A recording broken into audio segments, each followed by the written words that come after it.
Hello and welcome to Salute Your Sports. Kamen Entchev here with Tom Casselman, our Super Bowl special, our Super Bowl preview show. Patrick Mahomes got his jersey on and the Kansas City Chiefs taking on Brock Purdy and the San Francisco 49ers. I just got done telling you off air, Tom, that was my preseason pick for the Super Bowl. I don't know if I've ever got these right, where both teams are there. My preseason pick's still intact. I am super pumped about it. You already know who I'm picking. Pretty much everyone who watches the show know who I'm picking. I can't wait to see who you're picking, though. We'll break down the whole matchup. Who's got the edge on offense, defense, special teams, coaching staffs, intangibles, and plenty more. Who's taking home that Vince Lombardi trophy? Who's getting the Super Bowl MVP? We also have some fun props, betting locks of the week. Once again, our show is absolutely on fire. I think it's 3 or 4 straight weeks where we've both been over 500 on betting locks of the week. We are both over the 500 mark for the season. This is the most trustworthy show for betting locks of the week, at least for 2024. I don't know if it was the same in 2023 or 2022, but at least for now, stick with us while we're hot. And we'll have our sports trivia as always, statements of the week. Cannot wait to get started, Tom. I'm pumped. I mean, honestly, this is one of the best weeks for sports fans. Super Bowl week. How are you doing today? Doing fantastic. Certainly looking forward to the big game. I could do without some of the pageantry around it, but I know that the industrial complex that is the NFL has a bunch of stuff going for I love them. the pageantry. Definitely an exciting time. But yeah, we've got a really good matchup, a matchup that you picked preseason, a matchup that both teams have earned throughout their playoff runs so far. Chiefs overcoming, multiple opponents that were seated ahead of them. 49ers, of course, earning that first round bye and having a couple of kind of like hiccup moments along the way, but they're here. And all it takes, if you can make it to the Super Bowl, you can win the Super Bowl, in my opinion. So we've got a really good matchup, and particularly in between each of these teams, each of these units, because as you say, Patrick Mahomes, he's the big name, the big star. Travis Kelce, a close second. But I would say maybe not even arguably, the Chiefs' defense is as big a reason, if not the biggest reason, why the Chiefs have advanced this far in the playoffs. So, and the 49ers, of course, known for their stalwart defensive players as well, which kind of leads into the first topic as we're breaking down each of the units. On the offensive side of the ball, both teams have had some struggles throughout the season, quite frankly. I've talked multiple times about how the Chiefs aren't really, I don't know if say executing is the right word, but they're having more issues executing in the red zone and scoring touchdowns than they have in some seasons prior. You look at all their different wins throughout the postseason. They're not really lighting people up, putting a ton of points up on the board. And part of that, yes, is a product of facing good teams. But you flip to the other side, the 49ers, they've had some struggles where they've been, running like a well-oiled machine at certain parts of the season, gone on some losing streaks in the playoffs. Again, they've been doing just enough, having a lucky bounce or two here or there, helping them get to the Super Bowl. So when it comes down to this matchup, we've got a first-round pick in Patrick Mahomes. I don't think anybody's going to doubt that he's the best quarterback in the league against Brock Purdy, an underdog story, Mr. Irrelevant. I'm not saying anything that any fan of the NFL or even casual newcomer to the NFL hasn't already known, but Kamen, where are you going with the edge on offense in this matchup? Yeah, I think it's kind of interesting because I look at the offenses and defenses. For me, both sides of those two balls are actually pretty even with these two teams. I think you got to factor in where are the offenses right now. Because if you look at the cumulative stats of the regular season, certainly the San Francisco 49ers had a better offense. They put up more points. The passing numbers pretty similar, considerably more rushing yards for San Fran because of a certain guy named Christian McCaffrey. I mean, I love Travis Kelce a lot. You were talking about the best players on the field. I actually think the second best player in this game is Christian McCaffrey. So he is such a great player, such a great influence on the game. So he is definitely the difference maker in that running game for San Fran. It's really close for me, but I'm going to give the slightest of slight edges to the Kansas City Chiefs because they have figured something out in this postseason. They really have. I know the Baltimore game, they didn't really score much the second half, but that was Didn't score almost, at all, no. I mean, it's kind of the evolution of who Patrick Mahomes has become as a quarterback, as a leader. He even said in an interview that his job in the second half was to manage the game. They didn't really go for aggressive plays. If Baltimore had scored a couple times, I'm willing to bet that Kansas City would have also scored because they just knew their defense had their back. They just had to not turn the ball over or they were going to win the game. Mm-hmm. So I don't really put too much stock in that second half performance. I mean, they put up 17 in the first half. They looked really good. It's the same story we see a lot with Kansas City. Some of these games where they get ahead, they lose a little bit of focus. But I think that was their plan. Don't turn the ball over. I think that performance of that offense was much better than the total score. But as far as points in these playoffs, 26 against Miami in a cold weather game. I know the Dolphins had some injuries, but 26 points in a non-offensive friendly game was really, really good for Kansas City. 27 against a very good Buffalo team. Better weather, but still not the ideal conditions. I know some injuries as well, but that's a lot of points right there. 17 in the first half against the Ravens, which was statistically the best defense in the league. They gave up less than 17 a game. They put up 17 in the first half. I think we've seen them sort of simplify the offense. They've went back to some of the old concepts that worked a couple years ago, and they've really found the guys that deliver for them. Travis Kelce, 11 catches this last game, over 100 yards, 11 targets, 11 catches. He looks fresher. I think that week 18, him sitting that week, he's had a lot of injuries this year. He looks rejuvenated in the playoffs. By the way, the postseason all-time leader in catches now ahead of Jerry Rice. So he's just a different guy in the postseason. He's always been great in the regular season. Some guys just go next level in the postseason. Travis Kelce has done that. Again, Mahomes, maybe not as many yards as touchdowns as usual, but he's now gone 6 straight playoff games without a turnover. That's part of the offense. It's not always just about how many points and yards you put up.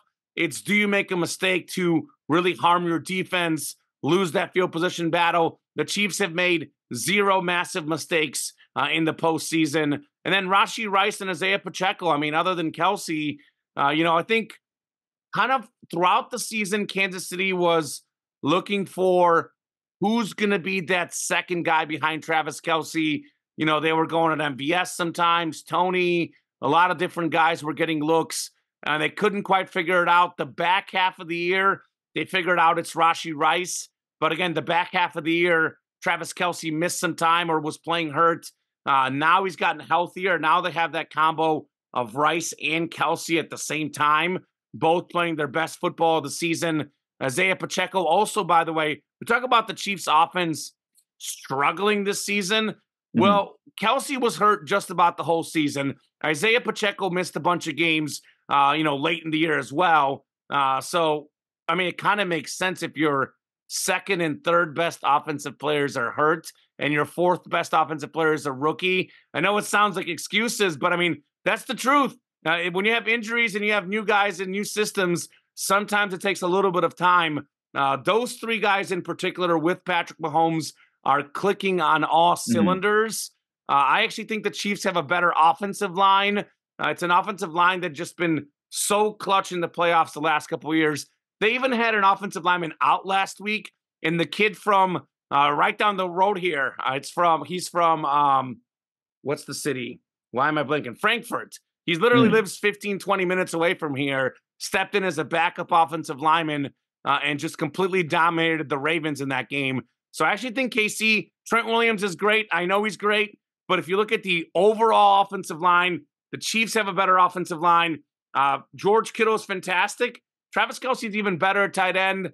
Running back is obviously San Fran. But I think, receivers, San Francisco has better receivers. That is obvious. I mean, Debo and Ayuk, the Chiefs have just Rashee Rice. But I think the biggest difference in a game like this, in a playoff scenario, in a Super Bowl scenario, is the most important position. That's the quarterback spot. I personally, Tom, am one of the biggest Brock Purdy fans out there. I have called him on this show multiple occasions a top 10 quarterback in the league. And I stand by that. I don't think he's just a system quarterback. I think he's a very, very good quarterback. But Brock Purdy is not Patrick Mahomes. Patrick Mahomes is the best quarterback in the game, the best quarterback that's ever played the game. Longevity, we'll answer that Brady versus Mahomes question. But I think I look at the quarterback spot, and that is why, they got a big edge there for Kansas City. That's why they get a small edge on offense. I do like the Chiefs' offense in this scenario. I also simply trust them more. I really do. It's like they seem to deliver when the lights are brightest. I think Kansas City has a slightly better overall offense because of their quarterback and because of, Rice and Kelsey being different guys than they were throughout the regular season. Yeah, I'm going to go with a very slight edge to the 49ers on this one, in part because of that injury to Joe Thuney, who I think was the guard that you were mentioning. After his replacement, Nick Allegretti, came in, Isaiah Pacheco only averaged 2.8 yards per carry. So there's a pretty significant drop down from the Chiefs having the best guard in the NFL. You still got Creed Humphrey, though, the center. He's a beast. They still have good offensive linemen. But we've seen, Donovan Smith and Jawan Taylor, they've been up and down a little bit. I give a slight edge to San Francisco because, a player that we didn't really touch on a whole lot yet is Christian McCaffrey, and the fact that the Chiefs all postseason, all season long, really, the one area where their defense has really struggled has been against the run. And when you have, arguably you could say this is the best that Christian McCaffrey has ever played in his career. He's had a pretty, up there. He's had a really, really good career, and this is probably his best year, certainly his most impactful year with the 49ers. He did have 1,000 with the Panthers. Over 1,000 receiving, 1,000 rushing. Sure, but pretty close. That year and this year are right next to each other. It's right up there, especially at coming off of a couple seasons with injuries and whatnot, and really coming through. I think that the run game for the 49ers, if they can be disciplined with it, if they can stick with it, they can use that as a real weapon. I'm still a really big proponent of using the run game to help out your defense, ironically enough, because you're burning clock, you're taking time and possession away from an opposing team. You're giving your defense enough time to rest up, which could be important, as we're going to talk a little bit later on in the program about the offense. The way I view it, of course, obviously, by far and away, Chiefs have the edge on quarterback. Tight end, they're used a little bit differently. I'd call Travis Kelce and George Kittle about even. I'd say Kelce is a better probably receiving weapon. Kittle definitely is a better blocker, I would say. Pretty much a wash there, but a big edge to receivers, because what is a key component to the 49ers' success on offense is getting the ball into the hands of Deebo Samuel, Brandon Ayuk, and letting them take off downfield. And even when we've seen those guys kind of miss a little bit of time within games with injuries, Juwan Jennings off the bench as their third receiver has proven to be more than capable of making some significant plays. So I give a slight edge to the 49ers on that front. If Joe Thuney's playing, maybe I call it about even. But I see it's kind of within conjunction of how they match up against the opposing team. I don't think Kyle Shanahan's going to fall into the same trap that the Baltimore Ravens did, which is prove a point about passing the football, because the Chiefs' defense is amazing against the pass, not great against the run. I think the 49ers are going to run the football more than 6 times with their running back room. So slight edge to the 49ers. And I think game script, quite frankly, is also going to kind of help determine. We're going to feel that San Francisco's offense is more impactful if they have a bit of a lead, if they lean really heavily on that running game. But of course, if they get down and they have to pass, that's where I think, just kind of from a game script perspective, the Chiefs are going to be better off if it has to be kind of a throw the ball a lot type of game. So just a couple of counters, just real quick on that, Tom. By the way, that's going to be important because the Ravens are a running team. I've been told you forever, Lamar Jackson is not going to win big games passing the ball. Not exclusively, no. So not as much as they tried to make him pass, and that was just mind-boggling as a viewer for the game. I didn't understand that. Yeah, the Ravens coaching staff really blew that game. But I'll say this. I will give – well, let me put Radar outside. He wants to leave this room. You're good. 1 second. Radar.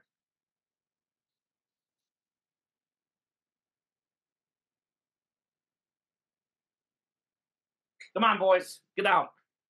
Get out.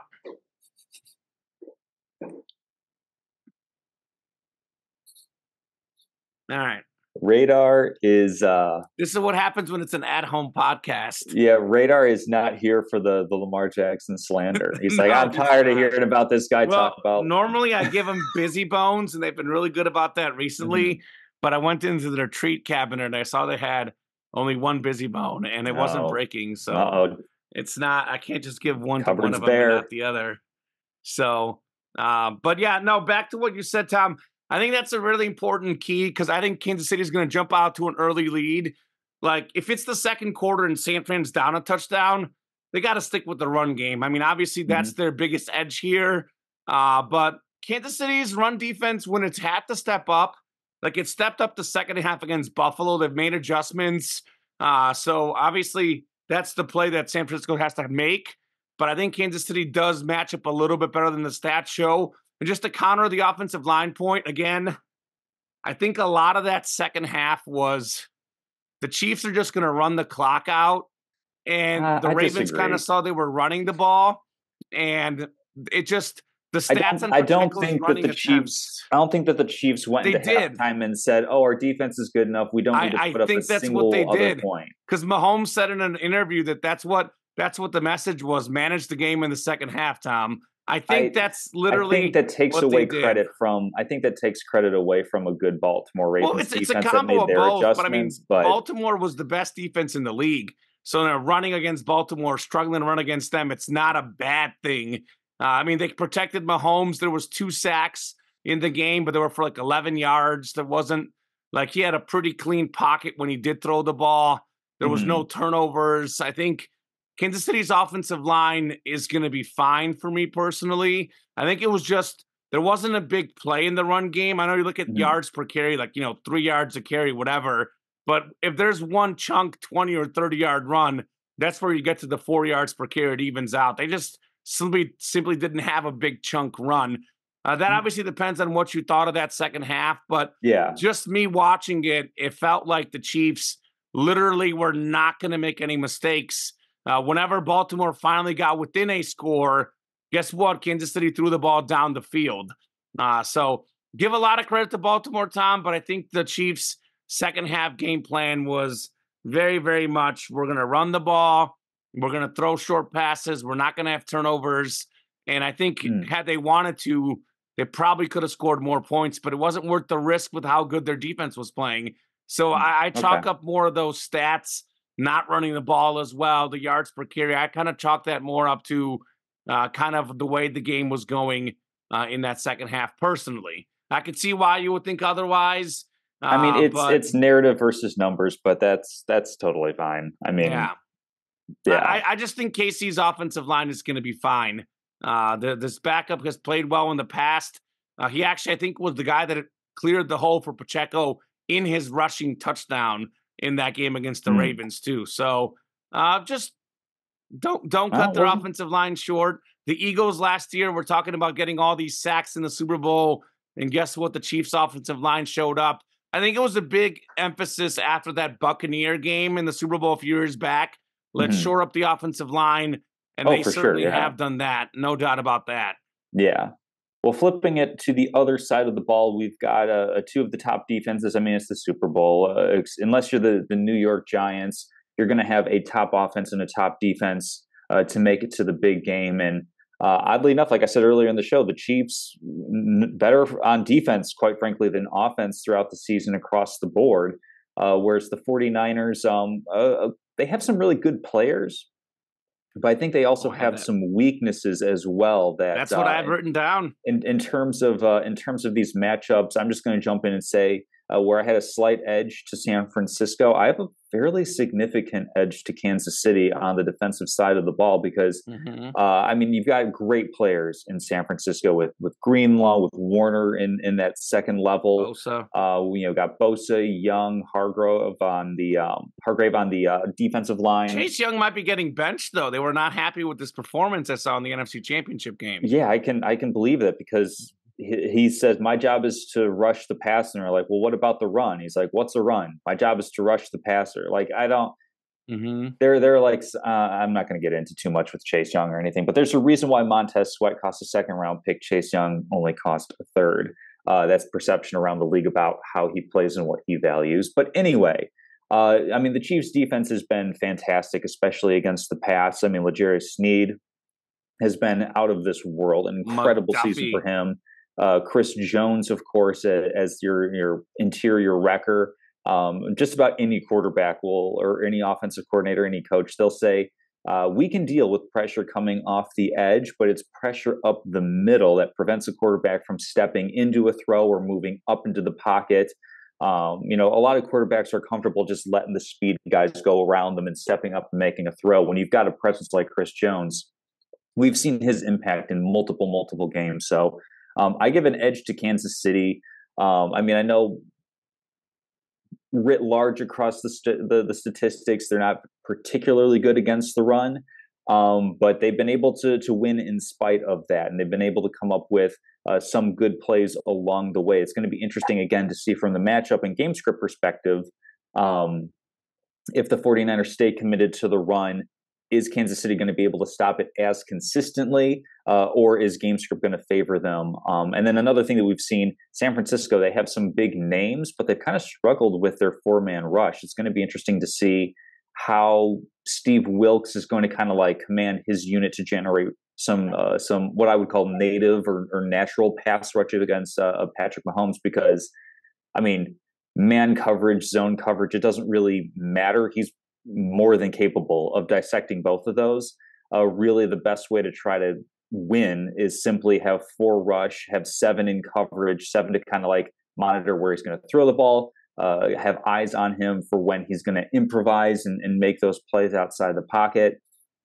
So I think that as vaunted as some of the big names are on San Francisco's defense, the Chiefs have an edge here on that side of the ball. Yeah, I had that written down actually almost exact time. One of my notes is 49ers have massive superstars, Bosa, Warner, but Chiefs are 11 deep. Now, Casey has some superstars too, because Snead and Jones are superstars, but it's the Nick Boltons. Nick Bolton, baby, Chiefs mini helmet, autographed, the Kingdom, former Mizzou Tiger. It's the Nick Boltons of the world, the guys that are your, second, tier defensive stars. That's that level that Kansas City has a lot better depth on defense, 11 deep, really no weaknesses. I know they're giving up some some numbers against the run, but overall still nothing really, staggering by any means. I mean, this team is barely giving up any points. So, I mean, second in total defense and points per game in the regular season. They've been even better in the postseason. They're giving up 13.7 points per game right now in the postseason. They faced Tua, Josh Allen, and Lamar Jackson. I mean, come on. That's such a great defense. You look at the regular season again, Chiefs were second in total defense, second in points allowed. The Niners actually third in points allowed, 8th in yards allowed. A big edge for the Chiefs, ironically, is actually the pass rusher. Casey is second in the NFL in total sacks this last season. Now, what the 49er defense does do a little bit better, what really they kind of makes their defense go, is they force turnovers. The picks, Drake Greenlaw got a couple against the Packers. They had some turnovers against the Lions. I don't think Mahomes is going to be giving away turnovers because I think they have a very good defense, but they have been susceptible to giving up yards against some of the good teams. Like the Bengals, right when Joe Burrow was finally getting healthy and they had that offense, they completely obliterated the 49er defense. Even Kirk Cousins kind of shredded them, earlier this season when he was healthy. You look at the Lions and the Packers, they were certainly able to move the ball a few turnovers away from winning those games. So San Fran's defense can be beat. They're a very good defense, but there is some weaknesses. They have been exploited a few times.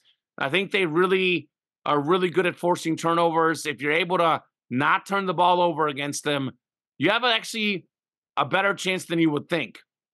So Kansas City, not a team that turns the ball over much. I don't think they have one turnover the whole postseason. I think it was that fumble by Mecole Hardman. I know for sure no interceptions. You look at how the defenses are playing right now. Kansas City's allowing 322.7 yards per game in the playoffs, 13.7 points. You look at the Niners, they're giving up 26 points, almost double what the Chiefs are giving up right now, 386 yards a game. By the way, Kansas City all year, Tom, they've yet to have a bad game on defense. Their worst game was a 27-point performance against the Packers. Have not given up 30 in a single game. That game, Nick Bolton was out, and so was the backup linebacker, the middle linebacker, the guy that calls the plays for the defense. They were down to a third-string linebacker, and I think they had a safety go down that game as well. So that was their worst game, 27 points with the third-string linebacker. That defense has been so incredibly consistent, and I think a lot of these 49er players, Deebo Samuel, Ayuk, running in the open field, Kansas City does a really good job of tackling those receivers. Those easy screens are not going to be going for, 40, 50-yard chunk plays like you.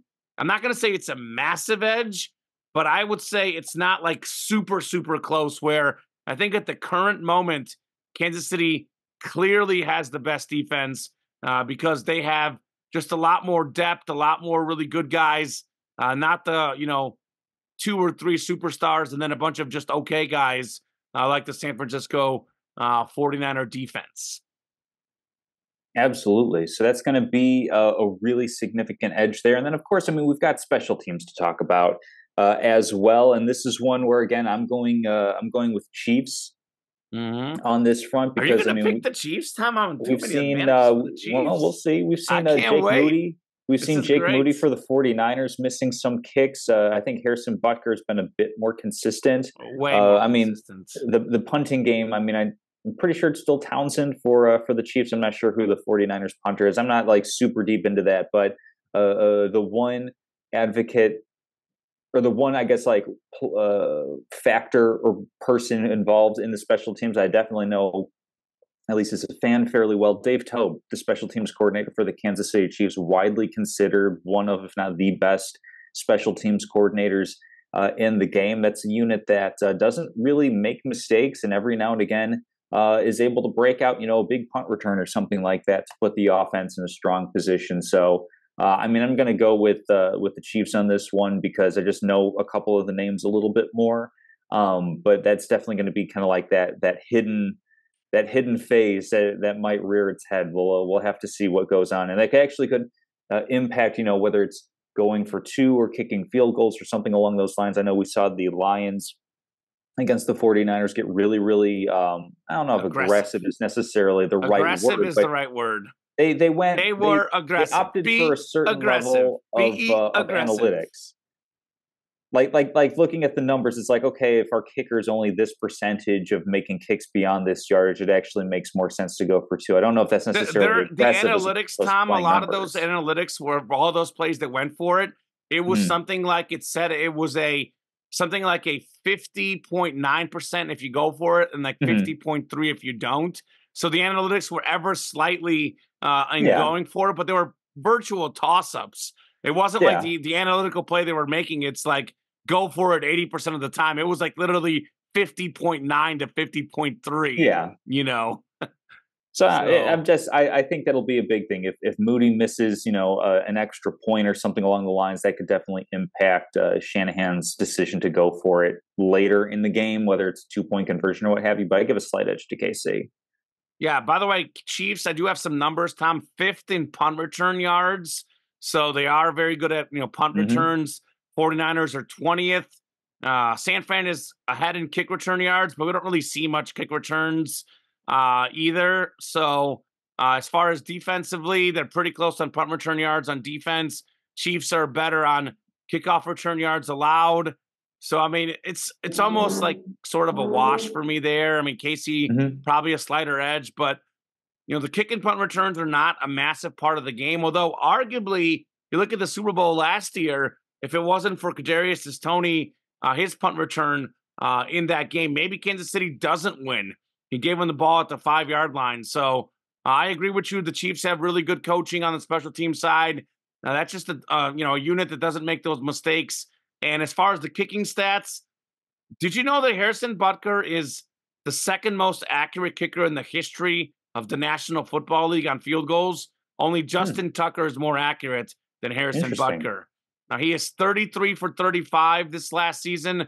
Also, 7 for 7 on kicks from 40 to 49 and 5 for 5 on kicks of 50 plus. Jake Yeah, he's Moody, had a good year. yeah, great year. Jake Moody, a more modest 21 of 25. He was actually, believe it or not, only 3 for 5 on 40 of 49 and only 2 for 3 on 50 plus. So he has missed some of these long kicks. He Hmm. did miss a kick against the Lions in the NFC Championship game. So I would say Butker has a considerable edge in the kicking spot. Also, obviously, kicked the game-winning Super Bowl kick last year. I know it was a short kick, but still, so much pressure in that situation.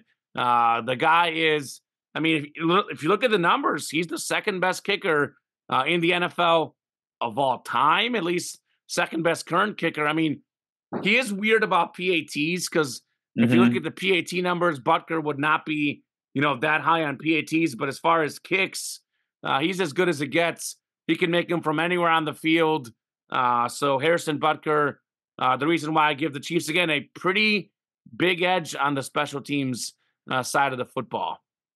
Yeah, well, I mean, talking a little bit about the coaching there, that kind of dovetails in right to the next edge to talk about, which is coaching itself. And here, you're probably going to disagree with me on this one, but I think it's Oh, actually fairly even across the mm, board. I mean, of course, Andy Reid has a couple of Super Bowl rings, but I mean, Kyle Shanahan has brought the 49ers to the Super Bowl before. The offensive coordinator for the Atlanta Falcons, helped Matt Ryan have a career year as MVP. And then you look at the assistant coaches. I mean, Steve Spagnuolo gets a ton of credit and a ton of airtime and he should. because of how well the Chiefs have been doing. But let's not forget, Steve Wilkes is an accomplished defensive coordinator in his own right. Also, like Spagnuolo, a former head coach. And I also, of course, already talked about Dave Tobe for the Kansas City Chiefs. So the 49ers don't necessarily have a specific offensive coordinator. I was looking at their coaching roster, and they don't have anybody listed for that, simply because Kyle Shanahan has his hands all over that side of the football. But I mean, Anthony Lynn, he's a former head coach as well, who's associate head coach and running backs coach. So Really, there's Kyle, you plenty. mean?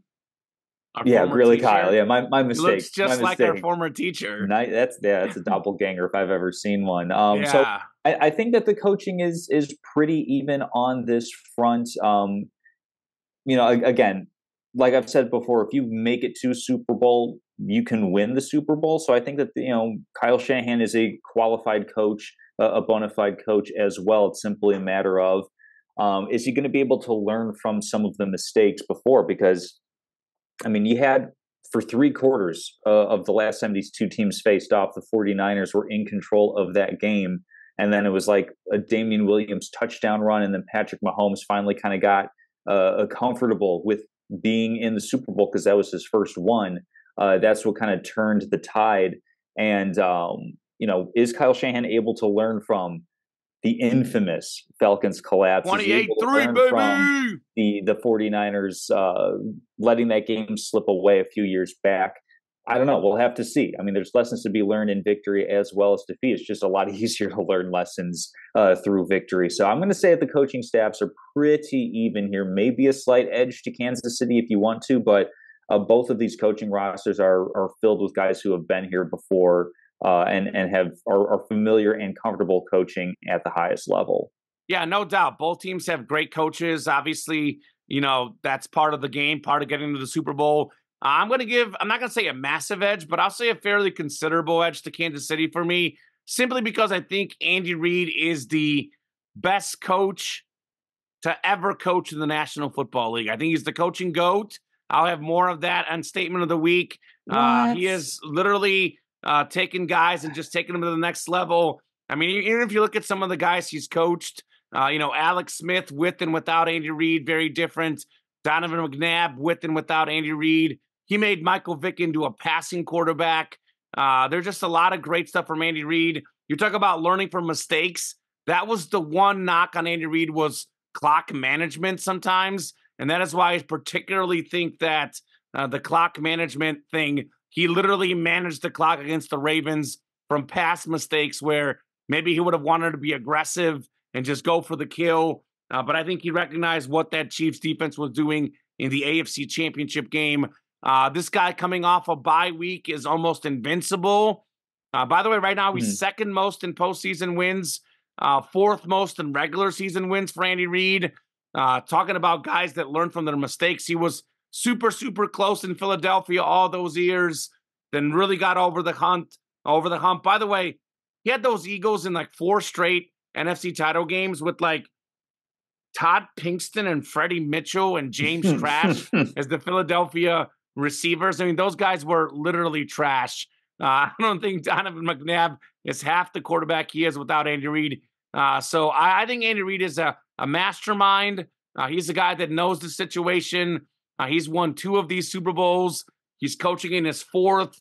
He knows exactly what he's doing. Also, I kind of like that he's not a guy that's full of ego. He's a guy that really wants to get the right situation around him. Eric Bieniemy was reportedly visited the Chiefs before the AFC Championship game. I don't know if you saw that story. The former Chiefs OC came in the locker room, helped the guys out, gave out some instructions. So he's one of those unique coaches in the history of sports that is both an X's and O's guy and a people manager. I know we have some coaches who we think of, oh, that guy's a genius, or, oh, that guy just knows how to work on team chemistry. Well, Andy Reid is the perfect guy for a Super Bowl situation where it's easy to be nervous. It's easy to be tense. It's the biggest game of your life. That's all that fun he allows the Chiefs to have. They call their own plays on offense. They come up with their own system. All that fun they have in Kansas City, it's from the top down. Andy Reid, the leadership he provides is fantastic. And I really trust him more simply because I think Shanahan is great.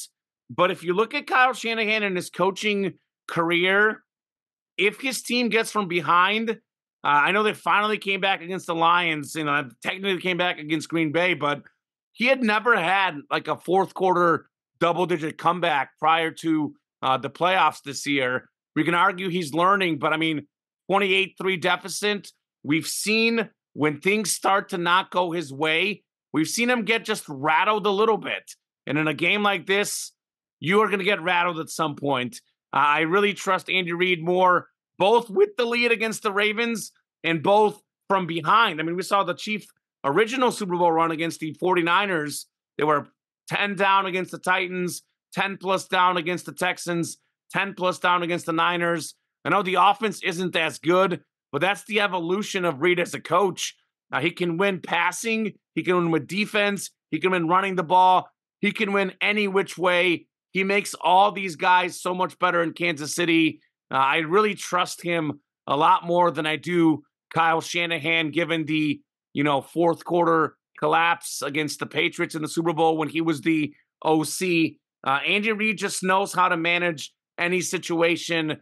He is the mastermind game planner, the mastermind team leader. He is phenomenal. And Steve Spagnuolo is one of the best defensive coordinators to ever coach. You saw what he did against that undefeated Patriot team. He was the DC on that Giants team that played arguably the best team that's ever played the game, the 07 Patriots, arguably the best offense ever. Tom Brady and Randy Moss, both in their primes, and they scored like less than 20 points, Tom. I mean, come on. This guy knows how to prep his defense. If you watch the Chiefs, Chris Jones loves Steve Spagnuolo. They made T-shirts to pump him up and everything. This team, these players, they really, really respond to Andy Reid. They really respond to Steve Spagnuolo. The relationship the Chiefs team has with their coaching staff is probably unlike anything in sports. You can really tell how much they love their coaches, how much they respect their coaches. And it shows up in the Super Bowl. I mean, look at the last Super Bowl. Sky Moore and Kadarius Toney were so wide open. And yeah, it was blown coverage, but that was scheming. That was Andy Reid scheming. In a game like this, normally in a given week, you have 1 week to prepare for the opponent. You give Andy Reid 2 weeks Steve Spagnuolo, 2 weeks, Tom Casselman. These guys are going to dial up the game plan. If the Chiefs lose, which I don't think is going to happen, it'll not be because of the coaching staff. Kansas City has the best coaching staff in football at the current moment, if not the best coaching staff in all of sports, if not the best coaching staff in sports history. These guys, again, love Shanahan. He's great. Andy Reid is my GOAT.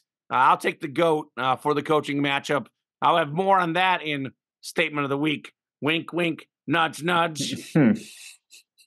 Well, that leads us to the intangibles edge of what we think is going to win. This is going to be, I don't know, kind of interesting. Like, what do you think are some of the big key things that might not necessarily line up as far as like the on the field matchups go or something like that? Like, I think I'll just jump off with one right here. And if we want to tie this into trivia, we can, but I'm sure that you've already seen this.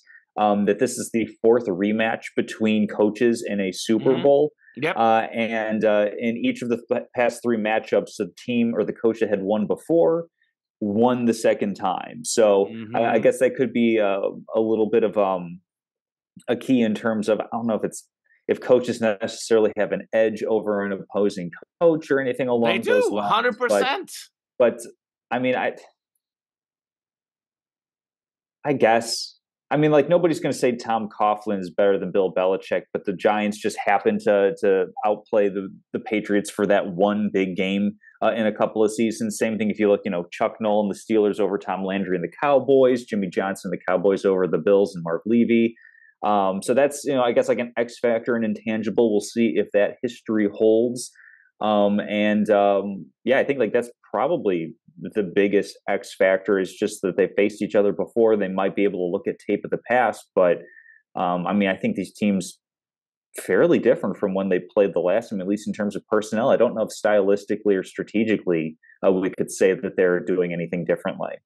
Yeah, I mean, I think for me, the biggest intangible is definitely the Chiefs and the experience of being there doing that. I mean, a few different players, but a lot of the guys, last year were there. They already won the Super Bowl last year. I know some of the key players like, Mahomes, Travis Kelce, Chris Jones, obviously Andy Reid, Steve Spagnuolo, the leaders of the team. They're now playing in their 4th Super Bowl in 5 years, Tom. That has to be an intangible edge. They know exactly what they're doing. They know exactly how to handle the 2 weeks. The Niners are a very different team from the one that was in 2019, 2020. Some of those guys are there, but a lot more of the Kansas City guys are back from last year. I mean, KC is so good in these big games. San Fran, injuries have been part of it, absolutely.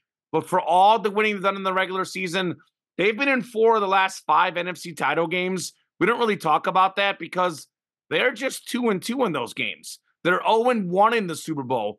San Francisco has not had that clutch pedigree like the Chiefs have had in recent years. Obviously, I think, the quarterback spot, the limelight, Patrick Mahomes is now playing in his 4th Super Bowl, Tom. Brock Purdy is playing in his 1st Super Bowl. Now, you can say all you want about, being tough, being a leader. He played good, really good in the second half in the NFC title game. The Super Bowl is a whole different beast. It is a different animal. It's a different sort of energy. And I think Kansas City has a pretty massive edge on the intangible side of things because, yes, they beat San Francisco last time these two teams played in the Super Bowl. By the way, KC is 3-0 with Mahomes as the quarterback against the 49ers. They've got their number on that side as well. They've got, the best quarterback, Mahomes, the best coach, Andy Reid. But just having been there 4 of the last 5 years, that has to be a massive intangible edge. Not to mention this game is getting played in Las Vegas. They play in that stadium every year. They win in that stadium every year. They know exactly all the surroundings about the Super Bowl week, the surroundings of the location where they're playing, playing the Raiders twice a year. So really, I don't even see where San Fran would have an intangible. I think Kansas City has all the intangibles in this matchup, Tom. Definitely think that's probably the biggest edge of anything for me, the Chiefs' intangibles in this scenario. Yeah, another intangible, I don't have it pulled up in front of me. I can look it up really quickly, but I think over most of the Super Bowls, at least in recent history, the team that is traveling west has defeated the team that is traveling east to the Super Bowl Here we side. go. So I think that's I mean I'll look into that further. But the Chiefs, it's a closer travel for San Fran technically. yeah, but is it technically a different time zone? I can't remember if Vegas is on like Mountain Time or something like that. But regardless, the team that travels west, Kansas City will be traveling west. San Francisco will be traveling east. The team that is traveling westward has a significant edge, at least in terms of the results of it. Yeah. All right, keep the intangibles coming, baby. Yeah, that's a Keep good one. coming. I mean, I think another intangible, and it's going to sound like a joke, but I'll get into it later as we talk about our favorite prop bets. I think the coin toss is going to be an important determining factor as well as far as the game goes. So, yeah, I mean, the Chiefs like tails. If it's tails, the Chiefs are winning. Mark that down. I've got a different set of statistics to pour over for you there. Okay, so it'll be interesting. Looking forward to getting into it. The two Super Bowls they won, Tom, it was tails. So the one they lost, it was heads. Oh, interesting. So that's the only stats you need to know. I didn't look up that stats. I think the stats I'm going to have are a little bit more germane as far as the overall picture of the game. But let's get into winner scores of the game, MVP. I mean, I think we're probably both going to go the same way across the board. Score being a little bit different because I'm going with a Super Bowl scoregami. All right. So if you are at home, if you want to put a long shot bet down, I think it's plus 10,000 or something like that there will be a scoregami in the Super Bowl. I'm going to pick the Kansas City Chiefs to win 25, San Francisco 18. That score has never happened in NFL history before. Why not Super Bowl 58? A magical time. Are you thinking 6 field goals, or is it a missed kick, or they go for 2 or something? Could go for 2. There's any number of ways in this brave new world of analytics. Teams are going to be going for X, Y, and Z, but the difference being a touchdown. Well, a touchdown with an extra point kick, that's not necessarily out of line. And of course, I mean, MVP, it's going to be Patrick Mahomes if the Chiefs win. It would have to be MVP. The only way that Patrick Mahomes is not the MVP is if like L'Jarius Sneed has a pick 6 that wins the game or something along those lines or something to that effect. Like that's the only way. To my mind, maybe if Chris Jones like it's 5 sacks or something like that.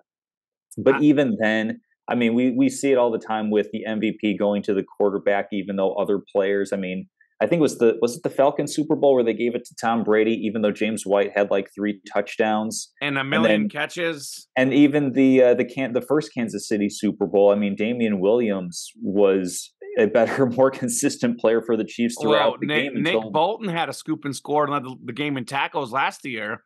Yeah, so, like that would he would have been worthy of that as well. Yeah. But I mean, it's going to go to the quarterback. It's very, very rare that it doesn't. I mean, Cooper Kupp and the Rams, I think that was a year where the MVP went to a non-quarterback player simply because of the outsized importance he had. Von Miller. Maybe it could be Travis Kelce, but I mean Patrick Mahomes. So the Chiefs win, they're going to give it to Patrick Mahomes because that is fuel for the narrative debates that are going to run all the kind of dead air time throughout the down points of the season. Sure, yeah. Here's a little surprise, Tom Casselman. I've been all about the Chiefs winning the Super Bowl. My preseason pick, midway through the season, I said stick with them; they'll figure it out. When the postseason started, I said stick with them; they'll figure it out. I am obviously been very confident in KC. And, it's easy to say, oh, Kamen's biased. He's a Chief fan.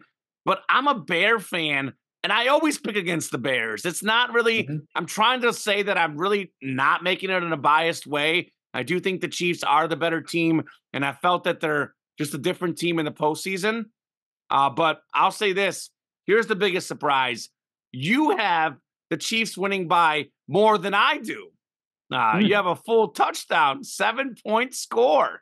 25-18, Tom Casselman. I've got 24-20 Chiefs.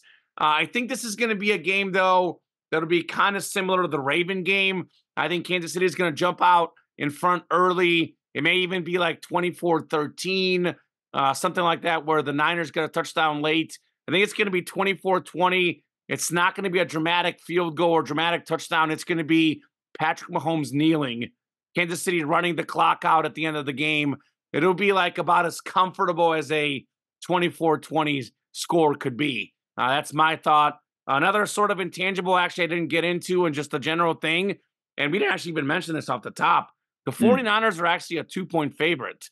Patrick Mahomes as an underdog, Tom, 10-1-1 against the spread, and 9-3 outright on the money line. Should have been 10-2 if not for Kadarius Toney, but I think they were slight underdogs the game. Either way, he loves that situation. The whole Kansas City team loves being the underdog. They love when people pick against them. They love when Vegas picks against them. Although there is more people picking the Chiefs money line than the San Fran money line in Vegas right now. But just generally speaking, for them to be labeled as the underdog is massive. Good news for Kansas City. I think Mahomes wins the MVP. Like you said, Tom, if it's even remotely close, the quarterback gets the MVP. It's got to be like such a no-duh obvious situation for them to not give it to the quarterback. I actually have written down the one way he doesn't get it is if, kind of like the Raven game where, about half or more than half his passing yards go to Travis Kelce. If he gets, 2 or 3 touchdown passes and all of them go to Travis Kelce, which is, by the way, very possible. I could see Travis Kelce have an outside chance at the MVP, but Mahomes at plus 125 feels pretty safe as the MVP of the Super Bowl. And I love it because I could already tell when you were going over the edges that you're going to pick the same thing as me. And I like that, Tom. I like being similar. Yeah. Really quick, I just found it. Dov Kleeman, an NFL insider reporter. Teams in the past 30 years, teams traveling east are 7-0 against teams that travel west for the Super Bowl. So, of course, there's a lot of years where both teams are traveling in one direction or the other. But when they're coming from opposite directions, the East team is undefeated in 7 matchups. So that's not a bad sample size. Real quick, Tom, 3 passing touchdowns for Mahomes, about 250 pass yards, 275 total running the ball. That's my, stat line for Mahomes, if you're wondering. I know they've had a lot of rush touchdowns in the playoffs. I think it's going to be heavy Mahomes passing touchdowns in this game. 24 points, 3 touchdowns, all of them passing, 2 going to Travis Kelce, in case you're wondering. All right, there we go. So we've got, of course, a big part of the Super Bowl. It wouldn't be the same thing without all of the prop bets that go into it. And so, Kamen, you posed a question as what are 3 fun non-game related props that we like? I'm assuming you mean just like in theory, not necessarily that we're betting or picking them, correct? Yeah, it's not. I mean, we can pick them and bet them, but it's not considered one of our betting locks. Just no, like props out there. Yeah, so the way that I interpreted the question we put out is, just ones that I always like paying attention to, regardless of what the result is. And I mean, I'm going to pick them personally, but you don't have to if you don't want to. I think I will for the prop sheet if they're on there. But I know that a big one for me is the national anthem, just because. Like I sat here and I timed myself just kind of like thinking through, the lyrics and like with a normal Did you sing? I did not sing. I just played it in my head. Okay. So you sang in your head? Yes. Yeah. Okay. Love it. I thought the national anthem. I recited it in my head and just kind of doing like a baseline, not too many flourishes, not too many, up and down whatevers. It's about 1 minute and 10 seconds. For the song just to be played kind of start to finish, just like if you're at a high school game or something like that. And I believe the over-under right now is at 1.5 minutes. So it's one of those questions like, okay, is Reba McEntire going to pad 20 seconds in somehow? The end of it is like an extra 10 seconds always. Yeah, like how long are we going to extend Brave? How long is the O going to be at the beginning? That's always an interesting thing to keep an eye on. And it's also fun once the national anthem starts, and depending on how a particular artist starts, I'll say, oh, this is definitely going to hit the over. This is definitely going to hit the under. But then like they change the pace or something along like that. So I would say if I had to put wager on it, always pick the over. Reba doesn't really strike me as somebody who's going to over embellish it. Really? So I actually would go under on this one. I mean, 20 seconds, if about 1.10 minutes is the standard, I think under 1.30 minutes feels pretty all right. I mean, the thing that you'd have to check is, does this include the flyover? Now, does she talk and sing fast? Because I talk a little bit fast. So Do we have her track record of all her songs? And I know she has a TV show. Like I how don't quick is have I don't the have like speed of track her record. voice? I don't have track record or anything like that. But if we had to pick, say, like like R&B or gospel as opposed to country, Mm-hmm. I think country is just going to be a little bit more plain stated. Okay. It's not like she's not like a pop singer necessarily. Like there are some really really great renditions of the Star Spangled Banner, but I think that Reba's just going to go up there, do a nice solid, through and through, and I think that the under is going to hit on that minute and a half. So that's a really big prop. I'll let you get into one because I have a good bit on the coin toss as well that I'm going to get into. Okay, well, I'm just going to hit mine. So my favorite one, which this is on Bovada, it's on our prop sheet, but I Mhm. just love this one.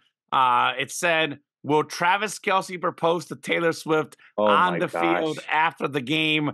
I absolutely love that relationship, Tom Casselman. I love every single second they show of Taylor Swift on the screen. It's good for girls and fathers watching football together. It helps grow the game. She gets shown for 30 seconds of a 3 hour and a half game. I'm all for all of Taylor Swift out there. Love me, Taylor Swift. All the haters, shut your mouths. Taylor Swift is great for football. Your daughters are watching the game. More people are watching the game. She's great for football. With that said, Travis Kelce is focused on this game. Yeah. This is, as he has said, the biggest game of his life. He says he wants the Super Bowl more than any other because he wants to repeat. Now, that's what he said in the lead up to this game. I think it was a couple of days ago in the post-game, pregame conferences, Super Bowl week. We haven't had a repeat champion. I think it was 03-04, the Patriots. I might be off by an year, but it's been a long time. It was the original Brady years. They won one, then they didn't make the playoffs, and they won 2 in a row. It's been forever. He said he's been very motivated to do that ever since losing to the Bucks in the Super Bowl a few years back. So I love the relationship. I'm all about, Taylor and Travis. It's good for, people seeing a woman supports her man. He supports her. I love the relationship, but he is too focused on this game to be thinking about a proposal. There is no chance Travis Kelce is proposing to Taylor Swift. I don't know what the update is as if she's even going to be at the game or if she's got a concert in Tokyo. She can make it to the game the next day, but there's also some sort of restrictions on how many private planes you can get into the Super Bowl. I'm willing to bet she'll be there. Yes. I'm willing to bet she'll be there. I haven't seen a 100% confirmation unless I completely missed something in my T-Swift news feed. But I think whether she's there or not, there's no way Travis Kelce is proposing after this game on the field. He's got too much to think about than having a proposal. Although is it as simple as you just get the ring and you're like, here you go, Taylor? Yeah, like I think at that level of athlete, he's able to compartmentalize those two different things. So I don't think he's going to be overly distracted. I mean, he's a confident guy. He's not really going to be sweating it too much either way, I don't think. Well, I think it's too early into the relationship also. That too. That's the more important reason. Or that's the more valid reason to my mind of why he wouldn't do that sort of thing. I think it's too early. So I just don't see a proposal between Travis and Taylor. I am one of the biggest fans of the relationship. I know you seem to not embrace it as much as I do. I know a lot of folks are not embracing it. I have embraced it. Not so much about embracing so much as it's like I'm one of those folks that's like good for them, but it's not really like my business type of thing. Okay. So like I don't have any issues with it, but I'm not like invested in it, if that makes sense. Oh, I'm all in, baby. I'm all in. So all right, I got a couple more. I don't know if you want to switch back and forth. You want me to run through mine? I got a couple more written down. So I am actually a big fan of the Super Bowl halftime entertainer, Usher, and one of my all-time favorite songs. And I'll be honest with you, I actually don't know much of Usher's music, but one song. I know that says the prop it says, will Usher's first song be OMG? I don't even know what that song is. When I think of Usher, I think of, yeah, yeah, yeah. That's my favorite song. It's one of the most iconic songs of all time. That has to be Usher's first song. That's who you think of when you think of Usher. So this OMG, I don't know anything about this song, but it's going to be yeah, yeah, yeah. If you're going to put a wager, I'd give it a quick listen. because Okay. that feels like it could definitely be a candidate for Okay. the first song. Well, I'm going first song, yeah. So I'm going to say the OMG song will not be the first song just because of literally, Tom, that's a childhood song, one of my Mhm. favorite songs of all time. I think Usher's going to reach a greater audience if he goes with one of his biggest original hits personally. So I think it's not going to be OMG. It's going to be Yeah, will be the first song Usher plays at the halftime show. And if he doesn't, I'm going to be furious personally. I look forward to the halftime show being the one point in time I can feel completely comfortable going to the washroom and not worrying about missing anything. Are you a big commercial guy then too, right? Yeah, yeah, I enjoy the commercials as well. There's a messy commercial. I've already seen it because it got Oh, with leaked on well, social yeah, media. yeah, and that's It's again, really good. this Dan ties Marino, in. Ted Lasso's in it. I absolutely love this commercial. He's just schooling guys left and right. Yeah, I might have to drink a Michelob Ultra now that Messi promoted it. there you go. That'll be the new Kamen beer of choice. Yeah. Yeah, no, I don't.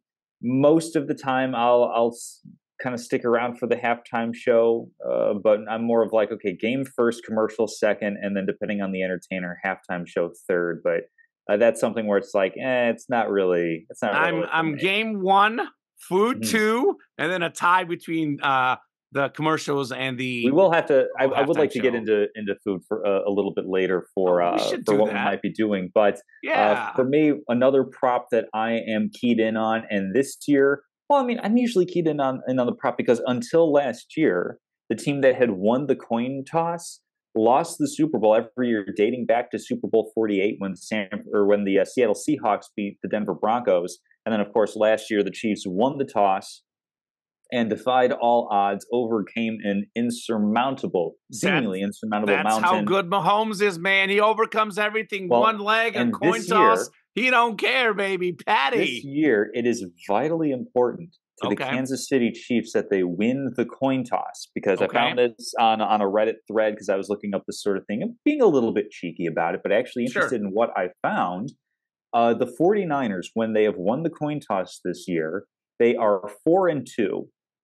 They Okay. defer every single time that they win the toss. They defer to choose to Yeah, receive the but ball that's in the second worse half. than their actual record, isn't it? What's their They record? are 8-3 when they when they lose the coin toss. So 4-2 when they win the toss, 8-3 when they lose the toss. Okay, so better record losing the toss than winning it. Yeah, Look but at the pretty Kansas close. City Chiefs. The Chiefs have won the coin toss 9 times this season. Ferris Bueller. They are 7-2 when they Yeah. win the toss, and they defer each and every time. They are only 4-4 when they lose the coin toss. They're only a 500 team comment Mm, when the okay. opposing team wins the coin toss. And I wasn't able to get deep enough into the weeds on if they're forced to receive the kick or if some teams when they win the toss have chosen to receive and allow the Chiefs to receive the second half kickoff. But that's why it's going to be important for the Chiefs to win. They're a winning team when they win the toss. They have a 500. They are a mediocre, average, run of the mill team when they lose the toss, as opposed to the 49ers, who are twice as good when they or have a 4-2 record when they win the toss, and then an even better record when they lose the toss. So for them, they're So not you're phased you're by the mere telling flipping me, of a coin. The Chiefs seem to get rattled by 50-50 yeah. chances. So definitely the outcome of the Super Bowl we're gonna know before we even kicked off. Pretty So much, it has the been for coin so many toss, years. it's a guarantee. Winner of the Super Bowl is going to be influenced by the coin Was toss. it 2 years ago when the Bengals won the coin toss and I said congrats to the Rams on winning the Super Bowl or Yeah, and you were something like right. that? And I so remember that Super Bowl was really good, Tom, because I that was a had fun Super the Bowl. Rams Yeah. winning and the Bengals covering. I hit both Hmm. bets. That Yeah. was Covered both iconic. ways. So yeah, I've been on fire betting, by the way, Tom. I just there you lately it's go. just been 2024, a year of the prosperity. the best year on the betting front ever. Massively in the green. I'm up so much that I mean it is possible to lose the lead, but I'm feeling pretty good about the yearly total. It's always possible, but I'm up big. We'll put it that way. I've got some Absolutely. statistics for you, Tom Casselman, in Hmm. regards to the coin toss. Tails has been correct 30 out of 57 Super Bowls. Tails is 30 and Hmm. 27 all time against heads, including 6 of the last 9 years. So prior to 9 years ago, it was even. Now tails has taken off. I will definitely be picking tails. Tails never fails because the 2 Super Bowls Kansas City won. The coin toss was tails in both of them. So the one time they did lose the Super Bowl, it was heads. So if that coin toss falls heads, I'm going to be feeling much less confident about the game. Now, if it lands on tails, it's clear sailing. Kansas City has the Super Bowl. Hashtag tails never fails, baby. Let's go. I look forward to the coin math going back and forth. If it's, let me see if I work this out correctly. So San Francisco is, I believe, the visiting team, so they're going to call it. So if San Francisco calls tails, but it ends up being heads, then we'd be on the same side, or we'd be on opposite sides, because you'd be worried, okay, it came up heads, the Chiefs are going to lose, but I'd say, nay, Kamen, the Chiefs won the toss, which means they're going to win. So then the worst thing would be if San Francisco calls heads and it comes up tails. That's the best thing for me. That's the best thing for you. This is making my head start to hurt. So we'll move on to just our regular locks of the week, our normal run-of-the-mill props that we're going to be doing. I know I marked down hits and misses, but do we have our overall record as 27-18 for me and 23-21-1 for you? That's correct. 27-18, Tom Casselman. Guys, if you're listening to the show right now, come on, give this man some love. 27-18, Tom. I watch a lot of sports shows. I make a lot of bets. I read stuff about bets online. Of any person I know out there in the betting world, you have by far the best record. You know, Scott Van Pelt. Yeah, but with juice, I don't know. Scott Van Pelt, with all the ESPN research on his winners segment for the year, 70, 75, and 1, under 500. We are, I'm feeling 23, 21, and 1. I've been actually winning more outside of the show. I'm doing well, but 27-18, Tom Casselman. 27-18, baby. Gosh, you're doing great, man. 2-1, both of us last week. I know we had a bye week in between. Now, the NFL had a bye week other than the Pro Bowl, which actually was pretty good. I enjoyed the skills challenge. I enjoyed the flag football. I know we don't have it in the rundown because it's the Super Bowl Sunday, but the Pro Bowl, for what it is, I liked it. I get that I want to get hurt. I get they're going away from it. Also, flag football is going to be probably in the next Olympics in 2028, preparing the league, preparing the players. I thought it was a lot of fun. Peyton and Eli, AFC, NFC, did enjoy the Pro Bowl. But so these picks are from a couple weeks ago. I had the Chiefs +4 at the Ravens. Correct, the Chiefs winning 17-10. It wasn't even that close. Baltimore got a field goal late in the game to make it a little bit closer. Kansas City in complete control. The one I did miss, it was weird because he threw a touchdown, I think like the opening drive. Mahomes over 1.5 passing touchdowns. I actually ended up with 1. Did not throw another touchdown the rest of that game. Lions +7.5 against the 49ers. Boy, this one was interesting because I had a lot of money on this one, Tom. And it started off looking really, really, really good. Like really good. Like they were up like double digits at halftime good. And then the 49ers went crazy. And thankfully, the Lions got a score at the end of the game. Thankfully, they went for the touchdown, not the field goal, Tom. So definitely, big time cover. Niners win 34-21. Lions +7.5 covers. I was 2-1. You were also 2-1. Man, you had one easy one. David Montgomery over 6.5 receiving yards. You had 20. I think he had like a 8 or 10 or 11, whatever the catch was. But he got a catch on the opening drive where you covered it. Literally one of the first plays in the game. That is always really, really good. Then you had Isaiah Pacheco over 66.5 rush yards. Really had to sweat this one. 68 rushing yards. And that's one of those where if he goes backwards, he loses yards. So that one was really, really close. And actually, he probably shouldn't have got it. But Kansas City, like I said, took that gas, off the pedal, really ran the ball in the second half with the lead. Pacheco got it by a yard and a half for you. Then this is one you did miss pretty badly. Justice Hill over 33.5 rushing yards. He had 3. So a rare Casselman swing and a miss. But again, I think it's 3 or 4 straight weeks where both of us have been over 500. I know we had a 6-0 week, we had a 5-1 week, a couple 4-2 weeks. We have been doing really, really good as a show, picking these betting locks since the playoffs started. Almost perfect, Tom. Yeah. So yeah, What do you got jumping this into week? the Super Bowl, hopefully we will be just as perfect, if not more so. So I'm going to go with Chiefs +2. As you know, I had my scoregami. Chiefs going to win. Of course, that means they're going to definitely cover that spread. So I'll go with them there.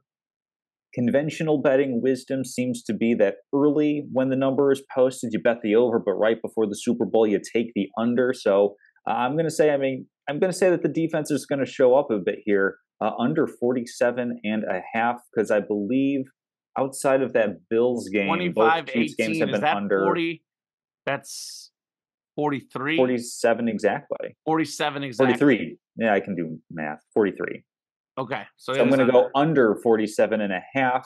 Mm-hmm. And then I am torn between a couple of player props here because I do think if the Chiefs are going to win, they're probably going to rush to, or take a knee to end end the game, run down the clock. So Mahomes That's what over I think. 4.5 rush attempts, I think, is probably going to be where I go. Although I'm also tempted by George Kittle over 4.5 receptions. Man, we're on like the same page about everything this week, Tom. I'm going to go with Mahomes over 4.5 rush attempts. I think that I'm putting a little bit more stock into that offensive line injury for the Chiefs, but if there's pressure up the middle, that means Mahomes is going to have to scramble a little bit, which means I think that there's a couple decent opportunities for him to pick up some rush attempts and yards there. And then, of course, taking a knee does count as a rush attempt. So if the Chiefs have, one or two of those at the end of a half or at the end of the game, Mahomes would also hit the over there. So I'm going to go over 4.5 rush attempts. Let me just check to make sure. It's pretty juiced at -127. If you want I'll give it to you. Number, I believe Kittle's prop at 4.5 receptions is +120. Take whichever one you want, Tom. I don't care. Which one are you taking? Mahomes? Okay. All right. That's it then. So you have Mahomes over 4.5 rush attempts. You have Chiefs +2. And what was the other one? The total under 47.5. Okay. Which I know you don't like, but I think it fits. For the record, I agree with all of your picks. I actually have a separate one. I'm not picking it on betting locks of the week, but I also have it's Underdog Fantasy. We have a partnership with them at work where you got to pick, higher or lower totals, and you got to pick one from each team. And actually, the one I picked for the Niners was higher than 4 catches for Kittle. So I think the Chiefs' defensive line is going to be all over them.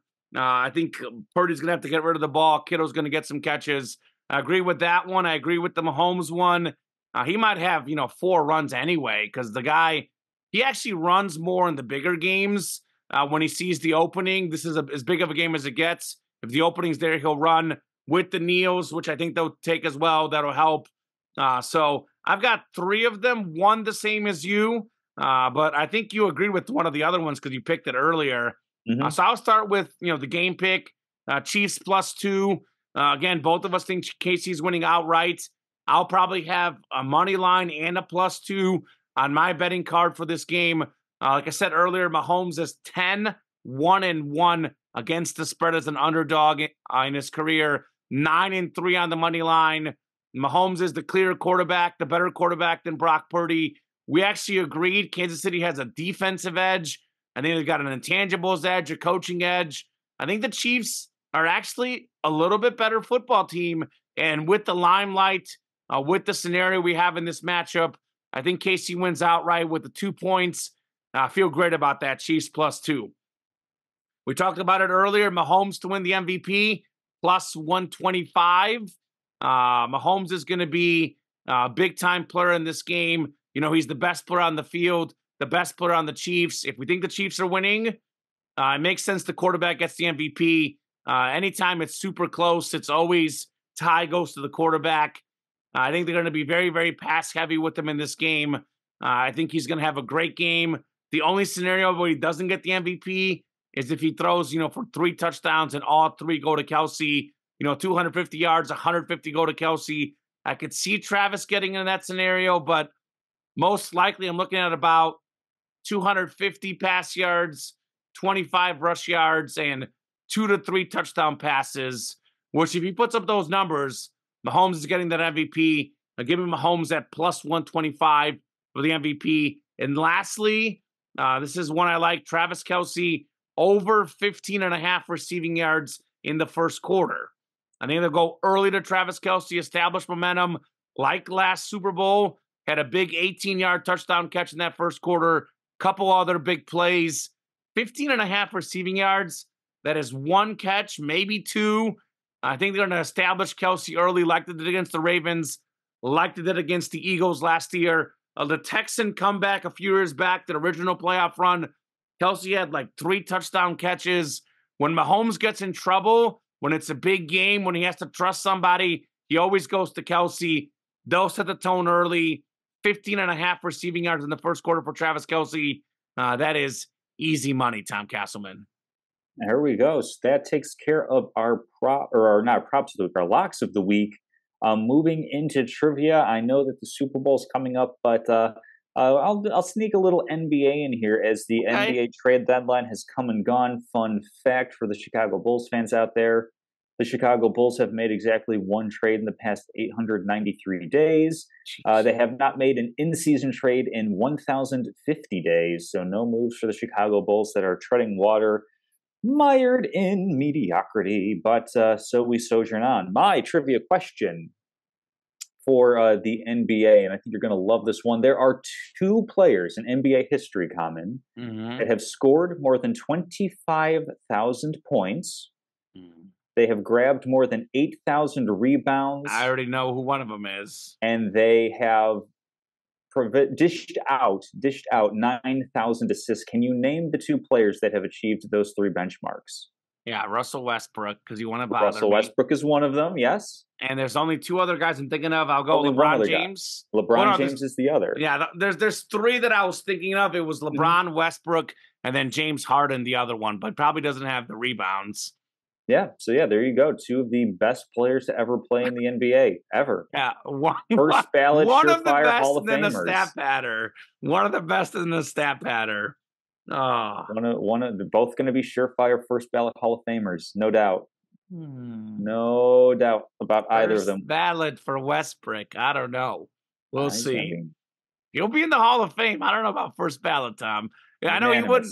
He wouldn't be in my first ballot. We know that much. Unanimous Hall of Famer. I mean, let's look at the criteria. If Ben Wallace is in the Hall of Fame, there is no way Russell Westbrook is not in the Hall of Fame. No, I mean, Ben Wallace should not be in the Hall of Fame, but, we can open up that can of worms another show. You defined an era. I remember having that debate. What do you have for trivia, if anything?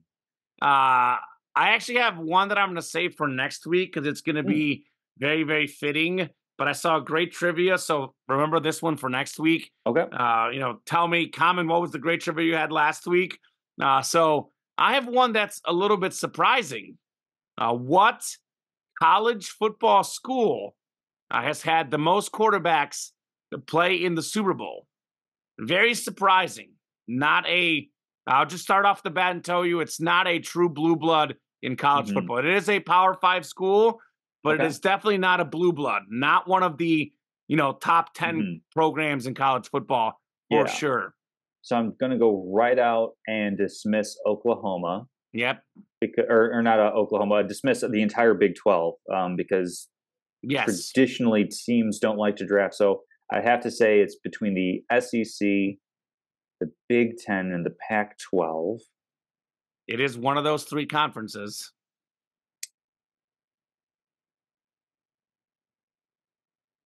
But not necessarily a blue blood. It's not a powerhouse. Not a powerhouse. I would say they are pretty average relative to their conference. So Brady's a Michigan man, but I'd say Michigan's a powerhouse. They are definitely a powerhouse. It is not Michigan. Not Michigan. Ohio State gets dinged all the time. This is not a blue blood in either football or basketball. Not a blue blood.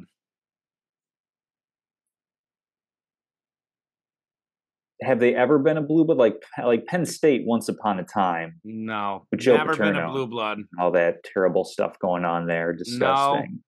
No. They have 2 active quarterbacks from the school have played in the Super Bowl within the last, carry the one, I think, well, let's just say 15 because I don't want to do math, but I think it's actually technically it is not the last 10, no, last 15 years. They've had two quarterbacks that are both active right now from this college, have played in the Super Bowl in the last 15 years. Neither guy won the Super Bowl. Neither guy won the Super Bowl, so it's not going to Two be active quarterbacks went to this college. okay. So Stafford did not win, so it's definitely not him. Well, Stafford won. Jared Goff and Cal, but I'm trying to think. But Aaron Rodgers won the Super Bowl with California. Oh, you're right. He did win. Yeah, It is Cal, so though. it is Cal. Okay, It is Cal. I mixed there we that go. up. I don't know if you know the other three quarterbacks. None of them are recent. That played at Cal and also in the Super Bowl. Played in the Super Bowl, yes. Probably not. One of them is the former 1977 Offensive Player of the Year, I believe. That doesn't mean no good. A former Denver Bronco quarterback, the guy before the guy. I don't know number Denver 7 quarterbacks. I don't know Denver Denver. quarterbacks prior to John Elway. Yeah, he's right. I think he was right before John Elway. He was, I think, at one point for Dallas too. Craig Morton is the guy. That name kind of distantly rings a bell. We get him in our break room. I do memorabilia. Yeah. We get a lot of different names. Joe Cap and Vince Ferragamo are the other two guys. Yeah, I would never have gotten that. Yeah. That falls right in line with the trivia question of how many other father-son pairings have won the Super Bowl. And how many is that? If Christian McCaffrey wins it, and he and his dad, Ed McCaffrey, they'd be the second pairing to ever do it. I don't even I remember hearing the name, but it's nobody famous. It's like somebody for the Giants like a long time ago, and it wasn't even like a star player. Interesting. So it's one of those types of trivia questions. So salute. Well, for the record, Tom, Cal leads the way with 5 quarterbacks. Alabama, Notre Dame, and Purdue each have 3. I know I can think of 2 Purdue guys off the top of my head, Bob Breesy and Drew Brees. Yeah. I'm failing on the third right now. Technically, Alabama's had 4, but they counted based on who went to Alabama at the time. So they count Jalen Hurts as an Oklahoma guy. So it's 3, not counting Jalen Hurts, according to this list. I know one of them is Joe Namath, one with the Jets back in the day. Sure. Alabama quarterback in the Super Bowl. Then I'd have to I didn't actually dig and figure out exactly who the guys are. I'm just talking off the top of my head. But Purdue, Bama, Notre Dame are the second most behind Cal. So it's kind of interesting. I mean, Bama, Notre Dame, obviously, blue bloods, but Cal and Purdue, of all the places, to produce all these Super Bowl quarterbacks. Yeah. Moving into statement of the week, and I'm going to have like a salute/statement for a pretty big story in the collegiate sport landscape. I know again that it's Super Bowl week, but I definitely don't want this to fly under the radar. A salute to the Dartmouth men's basketball team. On Monday this week, February 5th, the National Labor Relations Board ruled that the players are qualified as specialized employees of the university and are therefore allowed to unionize. This is the first instance where collegiate athletes have the green light to unionize. And that means, of course, that they can now bargain for wages, working conditions, practice hours, travels, etc. Here's a quote from the NLRB Regional Director, Laura Sachs, quote, "Because Dartmouth has the right to control the work performed by the Dartmouth men's basketball team, and the players perform that work in exchange for compensation, I find that the petition for basketball players are employees within the meaning of the National Labor Relations Act." So this is a huge step for athletes who, we've seen progress with NIL, we've seen progress with the transfer portal, where athletes don't have to sit a year in between switching schools. And it's just the latest step in student-athlete empowerment and hopefully serves as a jumping-off point for more advances on athletes. Where I know Dartmouth, small school, they're not typically what we think of when we talk about the And they still have bad multi-million travels, though. All the billion. college Yeah, athletes have a lot of tough travel to, yeah, work it's with. going to be really tough, and especially when you look at the non-major revenue generating sports. I think the Big Ten's the best example to say, oh, we're going to have Rutgers against USC for like softball, and somehow those teams have to meet up. Like that's just going to be absolutely horrendous. So hopefully there are more advances put in place so that the student athletes, and especially the athletes that truly are students first, because there either is not a professional league for them to go to, or they're They're not going frankly to just make it. not going Most to of them make won't it. make it. Exactly. Like And hopefully that this the is put in softball time, place. they play, multiple games throughout the Hmm. week. So it's not like Yeah, once a week travel. You're going to be traveling on a Tuesday across the country. absolutely. So yeah, this is just I think a good jumping off point for more advances, and a good on not just the athletes for signing the petition and petitioning the board to kind of, I guess, like ratify or state clearly that they can in fact unionize, but that and a governmental agency actually recognized that, and we now have some jumping off points for other athletes to do the same. Cool. I've got my statement. Then I do want to Hmm. end with a fun little thing. I know we don't have it in the rundown, but you brought it up Sure. earlier. I do Yeah. want to end with Super Bowl foods. Absolutely. So because I'm about to eat lunch after this, so There you I go. need that, Tom. But anyway, my statement of the week is: when it's all said and done, the GOAT football coach will be one big red cheeseburger eating Andy Reid. And part of that statement, Tom, is that Andy Reid will end with the most regular season and postseason wins of all time. Now, with me saying this, they win the Super Bowl, he'll retire, and I'll eat my words. But as a Chief fan, as a fan of Andy Reid, as a football fan, I'm going to bank on this guy having more left in the tank. He seems to be loving this football team. He seems to be loving what he's doing. And I think he's not that far away from setting these records at the current moment. He's got 25 playoff wins. Bill Belichick has 31. He's 6 back. He wins this game, he'll be 5 back. So, I mean, with the Chiefs, winning the Super Bowl pretty much every other year or every year, seems like lately, he can get 2 to 3 playoff wins, even if they only win 2 playoff games, don't win a Super Bowl. He can get 5 more, 6 more, Tom, in 2 or 3 years when it comes to the playoffs. Even if you want to, lowball it 4 years, he'll get it for sure. I think he's got at least, that much time left in him as far as coaching. Now, as far as it comes for the regular season wins, this one's a little bit trickier. He's got 258. Don Shula has 328. So he has 70 wins back of Don Shula.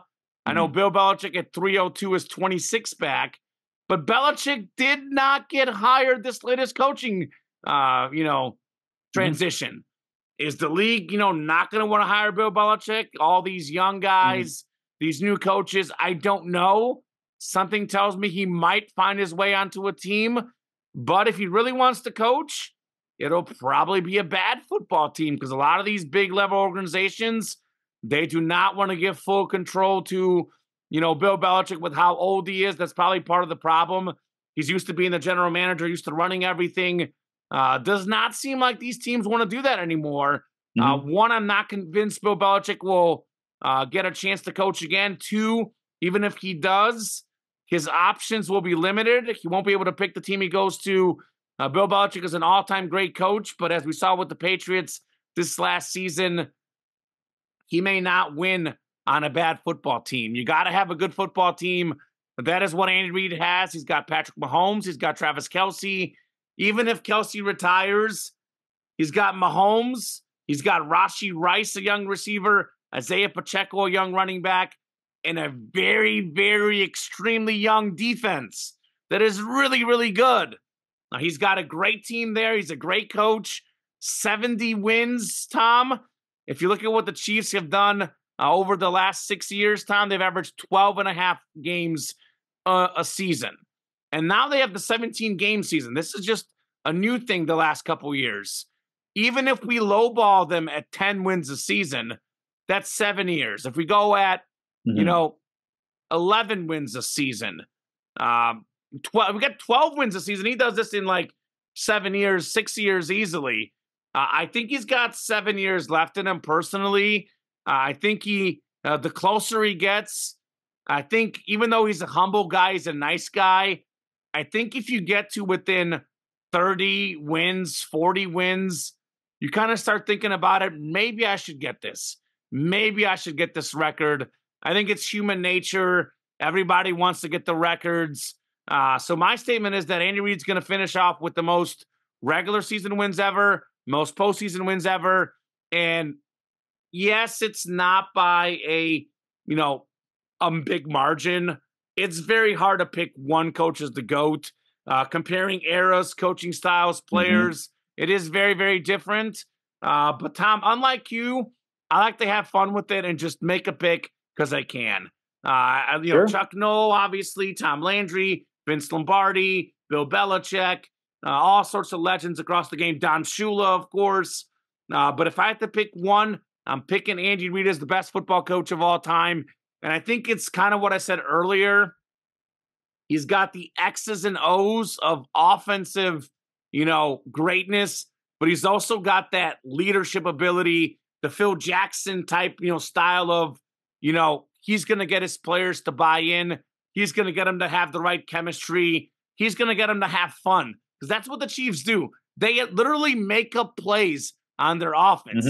He lets the players make up plays. That's something that other coaches do not do. Can you see Bill Belichick doing that? Because I couldn't. Certainly not. I know he's a defensive coach, but he's not letting anybody make up defensive or offensive plays. He's like, I'm Bill Belichick. Yo, listen to me. Andy Reid knows when to listen to the guys. He knows when to take over. He knows, getting the right guys around him, like Steve Spagnuolo. The guy just gets football. He just gets people. He's an awesome person. Like I said, he made Michael Vick into a passing quarterback. I don't know if you remember this, Tom. Michael Vick went to prison and came back and could pass the ball all of a sudden. I mean, how much of that is Andy Reid coaching him up? I got to give him some credit. McNabb was really good with Reid, despite not having very good receivers. I think, it's the whole Belichick and Brady thing. Where is Belichick without Brady? Where is Reid without Mahomes? Well, he's winning division titles. He's making Super Bowls. He's making 4 straight NFC championship games. And I think he's gotten wiser and wiser over the years, right? That was the big talk. He couldn't win the big game. He couldn't manage the clock. Management, yeah. He figured all that out. He got better. I'm talking about Andy Reid right now, the game management. Raven game, case in point. Yeah, I know you'll disagree with me, Tom, but I think Andy Reid said, our defense is really good. No need to throw the ball around.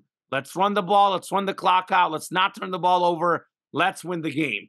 That is Andy Reid in 2024. That is Patrick Mahomes in 2024. What do these guys care about? Winning. Yeah, they want the glory. Yeah, they want all that. Everybody wants that. But they would rather get the win, which, in all honesty, is bigger on your glory than stats are anyway. But they don't care how they do it. They just care that it gets done. This guy's going to get it done this weekend, Andy Reid. He is my GOAT football coach. And I think, why retire when you're having so much fun with this team? If you look at the locker room video, seems like he's having fun. Seems like he's still energetic. I don't really see Andy Reid calling it quits anytime soon. I think he's going to break all the records, regular season, postseason. The 6 Super Bowls for Belichick, it's going to be close. He might get it, Tom. He might get it. Even if he gets to like 5. If he's got more wins in the regular season and postseason, even if he gets to like 5, Tom, that to me is better than Belichick. He gets to 6, no doubt Andy Reid can do it. And why not? Why not with Patrick Mahomes? Why not with that defense? Why not 6, Tom? He can do it. Give me Andy Reid as the coaching GOAT. Yeah, I mean, he's certainly in the pantheons, like you said. Like, I don't typically like to perceive things in that way, as far as like, one stacked one in front of the other, because there's just... I forgot to mention John Madden, by the way. I know he didn't coach as long. I listed off a lot of legends. John Madden, his winning percentage unmatched. Do want to mention the late, great John Madden, too, but go ahead. Sorry. Oh, of course, yeah. Well, I mean, like, in terms of, like, matching up the numbers and everything, one quick thing to point out, Andy Reid is 65, and we saw this past offseason, Pete Carroll and Bill Belichick, 72 and 71 years old, respectively, no longer 7 in their years. head That's all he coaching needs position. to get the records, Tom. 7 years. At the pace of winning 12 games a season. In so 11 games I'm a not season. saying it's 11 games a season. 11 games a season. I'm not saying it's impossible, but the other thing to keep in mind, especially when you talk about, say, like Don Shula, I mean, Don Shula for the first, like, 8 years of his career or whatever, they were only playing 14 games. We're up to 17 games now. Like, that's why using those sorts of metrics and comparing eras is that's a big reason why I don't necessarily have the whole, like, greatness debate back and forth. I mean, for him, I mean, after he won the first Super Bowl, I said he is now in the pantheon of being an all-time great coach. I'll tell you this. Yeah. Kansas City, I don't know if you know this, because I think a lot of people don't realize this. Kansas City hadn't made the Super Bowl in 50 years. They'd only won a handful of playoff games in 50 years. That franchise has done a lot of losing.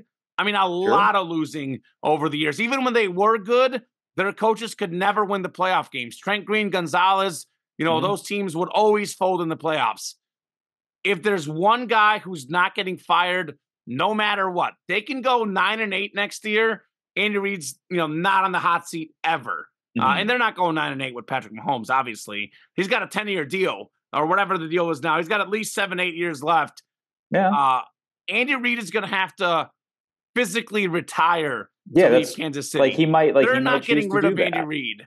Not going to happen. Not a chance, Tom. I mean, that's what we'd think about Bill Belichick, Pete Carroll, even. Like those are two names. Yeah, but I know the Bill Belichick thing is a little bit different, a little bit weird. But there's been years now. Him and Kraft have been butting heads. Him and Brady butted heads. I'm just saying. I mean, Pete Carroll and Russell Wilson butted heads. I think until I start seeing that, stories emerging of Andy Reid butting heads with the Chiefs management, which I've seen none of. I've seen him not butting heads with any of his players.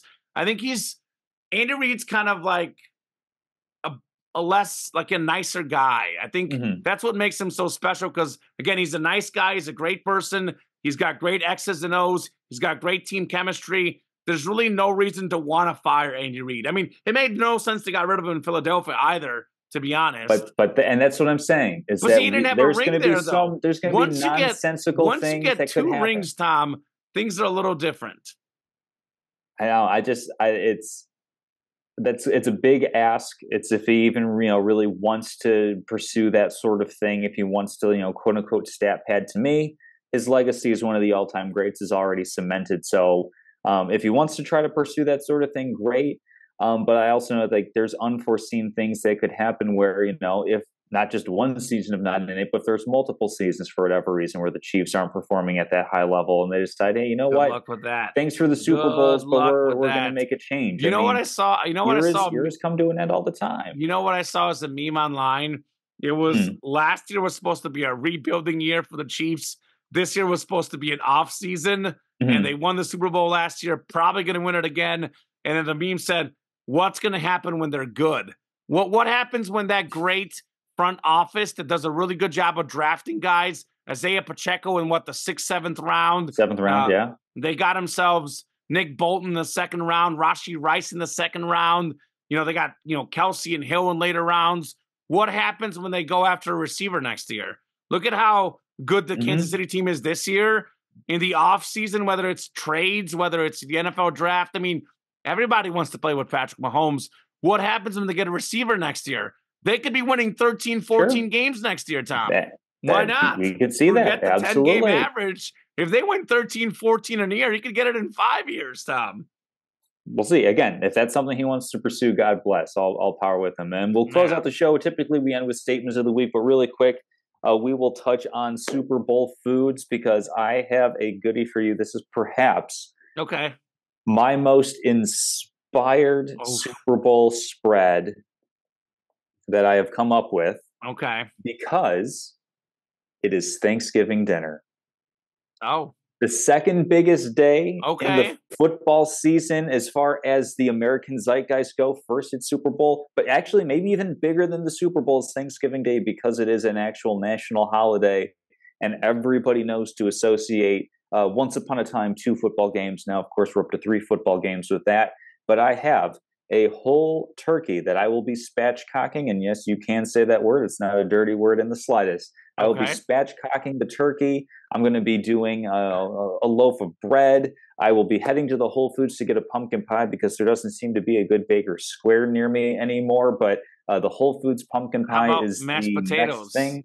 I will not be doing mashed potatoes. However, I will be doing palm Anna, which is a very, very fancy potato dish. Okay, as long as there's It's potatoes. Oh, there will be potatoes. There's going to be cranberry sauce. Unfortunately, the grocery store does not have fresh cranberries, and I do happen to have a can Is of there Ocean mac and Spray cheese? cranberry sauce. I don't do mac and cheese What about stuffing? with Thanksgiving dinner. I don't typically do stuff. I don't roll with that. What do you do? I What know are the there are other folks that do. dishes? So it's turkey, cranberry, potatoes, bread, Brussels sprouts. There's going to be pumpkin pie, and then I don't know, maybe like I'll do broccoli. But that seems like a pretty big spread to begin with. So Sure. that's what I'm doing. I've done Thanksgiving dinners before, but I've never done them for the Super Bowl. And I said, you know what? Everybody's going to do pizza, wings, chips, dips, nachos, sandwiches, pretzels, whatever. I'm going to go with a nice classic Thanksgiving dinner.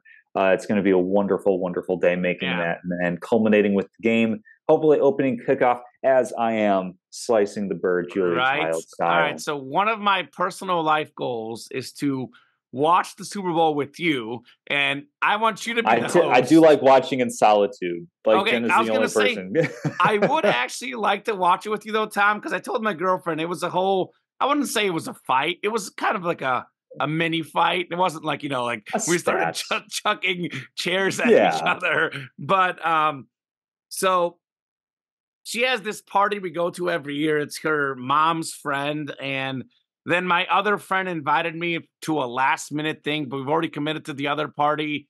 And I was like, yeah, that's okay. I don't really want to watch because one of my best friends, Sam, he's a high school friend of mine. Mhm. Love the guy, great person, not a big sports guy. Literally, if anyone I know, he's the least sports guy out Mhm. there, except for maybe my dad. But he doesn't really watch sports. And I don't love watching sports with him because if it's a big event, he'll start talking about other stuff and I'm focused on the game. So I just want to watch the Yes. game. Then I made that comment. I was like, well, I don't really want to go to his party anyway. It's a farther drive. We got to drive like an hour to get there because he lives in Indiana now. But then I was like, yeah, but I guess your party also, a lot of people don't really talk about football, but there is more food because they're making pizza. But this party they go to, it's the husband of her mom's friend. He makes just so much fancy stuff. It's so Mhm. much amazing food. So I was like, not great company, not great company, neither one, but one is better food. Now, and she got really offended. She's like, "Oh, well, that sounds mean. You don't want to go. You don't like them there." And I was like, "Well, it's a bunch of women. There's one guy who is kind of a football fan, but Mhm. one, I don't really know him. I've met him like 2 or 3 times in my life, and one of them being last year's Super Bowl. I think the other one was a funeral. So I was like, I don't really know this guy. And he's going to be busy cooking anyway during the game. And they're going to start talking about God knows what during the game. And I'm there, Mhm. football, football, football. I want to watch the game. So I was telling her I would love to watch the game with somebody who will just talk about the game, not about anything else. I get some of these people haven't seen each other in a while. I get it's a party. But if it's the Super Bowl, I want to be with people who are watching the game and all our discussions would be Mhm. Super Bowl game themed. So it was a whole big thing, but that's where I land. Yeah, for Uh, me, it was like senior year of college where I watched the Super Bowl by myself for the first time, like from watching the Super Bowl, and Peaceful. it was life changing. It's just like I don't even necessarily like talking the game itself when Hmm. it's on. Like I just like taking it in. Yeah. Well, that's So why I I mean, could never watch it yeah. at a bar. I want to hear the Oh commentary. yeah, I know you're upset it's Romo, and I know it's not your not a favorite, huge but fan. I'm gonna have to look into this a little bit further. I might do the synced up Westwood won version. Yeah, Westwood one with it's gonna be Kevin Harlan, my guy, and my Kurt favorite Warner. broadcaster. Is it gonna be Kurt? I thought it was somebody else who was with I thought Kurt Warner's with him. Maybe he's a sideline reporter, but I'm 99% sure he is doing the game with Kevin Harlan. I don't know if he's the color guy or something else, but I think he is the color guy, though, because I saw an NFL Network I know that piece. he typically is. I love Um, Kevin Harlan, by the way. oh, Might be my favorite, too. he's my favorite. I know you've got the soccer guy Ray across the. Hudson. There you go. Yeah, But for Ray me, Hudson's number one. Kevin Harlan might be him or Mike Breen. I like Mike Breen in basketball. He's Mhm. really good. But as far as the Green is pretty football good, yeah. guys, he's probably my favorite. Yeah, it I'm pretty looks sure it's like Kurt Warner, Tom, who yeah, I it is gonna also be love. Kurt. It is gonna be Kurt Warner, yeah, I So just how do you confirmed that. sync it up? Because I think like isn't the radio I th slightly ahead? yeah, Like, I I'm think talking that like a there's an few app seconds. I think that there's an app that does that. I'm gonna, like, kinda test it out and see what happens with that.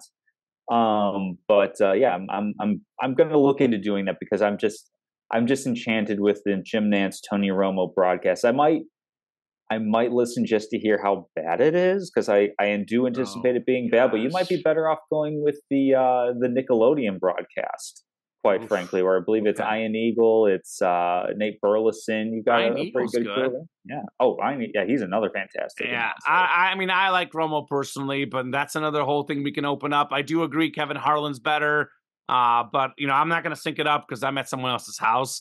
Real Yeah, quick, I'll go over my favorite foods. go The for it. Super Bowl, pigs in a blanket. I don't know why I like it Classic. so much, but I love them. They're just small. I'm hoping they're at this party. Definitely, we might like. I don't know if they're going to have wings or not. I Mm, don't know if we could get Kansas City barbecue because it's a Kansas City Super Bowl. I would love to have sure. some barbecue. Now that just sounds good. Pizza. You can never go wrong with pizza. I love chips and salsa. The red dip. That's the good stuff. Mm. Huge fan You're of not a that. salsa verde guy? I mean, salsa verde. If it's similar enough, Mhm. I'm more of the red, like, not the the like onion dip or the Yeah. guacamole, which are good, but I like the traditional salsa, the chunky salsa, Mm. mildly spicy, mild to medium. Oh, just hits the spot, Tom. Mm, mm. That's what I like. Just give me chips. I'll watch some football. So really pumped for that. Going to be some great food, some great football. Of course, next week we'll recap all of it. You and I on the same side with the Super Bowl pick, I guess. How Last does that year, make you feel? you picked the Eagles last year, didn't you? I I did, picked the yeah. Chiefs. I think the year Mhm. before we both had the Rams. Did you Yes, have the and Bengals? no, I had the Rams because You had the that was the year where Rams. I had the Rams right as soon as they made the Matthew Stafford try. So this is the Yeah. Super And Bowl then the year champ before that, I think we both picked the Chiefs over the because that was the Bucks. Yeah, Buck year. it did not go And then so the year well. before that, I don't know if we had a show. I think we started it after that Super Bowl because it was the Chiefs Niners. I don't think we were doing the show at the Um, time. I think we started it yeah. that season, that fall. So it was that year, 2020, but we Hmm. started it like during the pandemic virtually. Yes. So I don't think we formally picked the Super Bowl. Mhm. So good to be on the same side, Tom. I have noticed, same side in betting locks of the week has been Doing all right. Yeah. doing well for us. So love that you're welcome to the kingdom. Welcome, welcome. Are you Well, not cheering for Kansas City? Like, I mean, because I know I care more about being right. You don't care right. as much. Is there a team that you want to win, or do you not Not really care? especially. I was like going back to the whole teams I've cheered for throughout my entire life. Like Bears, Eagles, Ravens have typically been at the top of my list. So I was really pulling for the Ravens. So this time I have less of a rooting interest as far as Chiefs or 49ers go. I don't really have a rooting interest one way or the other. Like Okay. the only way at the Super Bowl is like a Well, Nick loser Bolton for went to me. Mizzou, Yeah, but there's Nick after Bolton. you though. Yeah, But but like the only way the Super Bowl's a loser for me is that I just know with all like the first takes and Shannon Sharps and Skip Bayless's you and don't have Stephen to A. watch them. Smiths. I don't watch those Well, no, guys. I'm not watching them, but like you and I are on Twitter, so like it's going to come up. It's just going Yeah. to be like the narrative. It's either going to be Brock Purdy this or Patrick Mahomes that in my mind. And like that just I'm Just going to to have to like clarify, this one watch some game is things. not going to cement Mahomes' legacy, nor is it going to tell us is Brock Purdy. Because you're right. If the Mhm. Niners win, everyone's going to be like, well, Brock Purdy is legit. If they lose, they'll be like, oh, they lost because of Brock Purdy. Like, Brock Purdy's going to get either too much credit or too much blame, Yeah, depending on the result. So yeah. I kind of buy that, but Yeah, I so try to stay that's away why from it's that as a best I yeah, can. from that narrative standpoint, but there's a lot of other really good storylines and I'm looking forward to see how it plays out. It's always a verklempt moment watching the last game of the year. Yeah, 25-18. Tom's pick for the Chiefs winning, Mhm. 24-20 for me. As always, Tom, thank you so much for a great show. Thank you to all the listeners, the viewers. You guys are great. We'll be right back next week. This is a Thursday we're recording. Should be Thursday next week as well. We'll recap the Super Bowl. Going to be a really fun show. I'll either be in a really good mood or a really bad mood. I'm thinking it's going to be a good one. Go KC, Super Bowl champs. 3 for Patty. Going to be a lot of fun. Have a great week, Tom. Have a great week, everyone else, and enjoy your Super Bowl.